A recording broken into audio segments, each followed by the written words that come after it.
পাকিস্তানের পরাজিত শক্তির দোসররা দেশে এখনও সক্রিয় জানিয়ে তাদের সম্পর্কে সজাগ থাকার আহ্বান জানিয়েছেন প্রধানমন্ত্রী শেখ হাসিনা।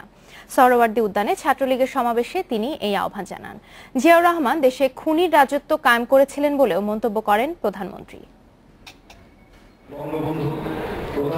15ই আগস্ট উপলক্ষে বঙ্গবন্ধু শেখ মুজিবুর রহমান ও ফজিলাতুন্নেসা মুজিব স্মরণে ছাত্র সমাবেশে যোগ দেয় ছাত্রলীগের নেতাকর্মীরা। এতে যোগ দিয়ে প্রধানমন্ত্রী শেখ হাসিনা ছাত্রলীগের বার্ষিক প্রকাশনা মাতৃভূমির মোড়ক উন্মোচন করেন। প্রধানমন্ত্রী বলেন, সব হারানোর বেদনা নিয়ে দেশের মানুষের জন্য তিনি কাজ করছেন। স্বাধীনতা বিরোধী পরাজিত শক্তির দোসরদের ব্যাপারে সজাগ থাকার আহ্বান জানান শেখ হাসিনা। পাকিস্তানি ইয়াহিয়া খানের পালিত কুকুরের দল এবং তাদের দোসর এখনো বাংলার মাটিতে আছে।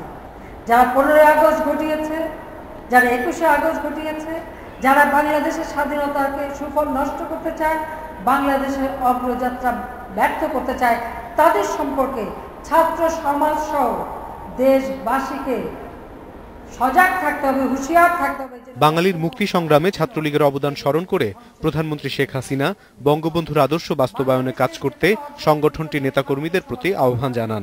পেলাম না পেলাম রাজনৈতিক জীবনে সেটা বড় কথা না, কতটুকু করতে পারলাম, কতটুকু দিয়ে গেলাম সেটাই বড় কথা। আর যে নেতৃত্ব নিজের চাওয়া পাকে বড় করে দেখে, সে কখনো দেশকে কিছু দিতে পারে না।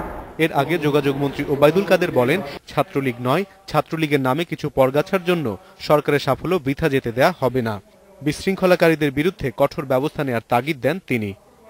ছাত্রলীগের এই সমাবেশের মধ্য দিয়ে শেষ হলো শোকের মাস আগস্টের আনুষ্ঠানিকতা।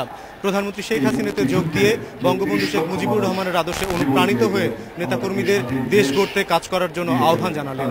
অনিমেষ কর, ইন্ডিপেন্ডেন্ট নিউজ, ঢাকা।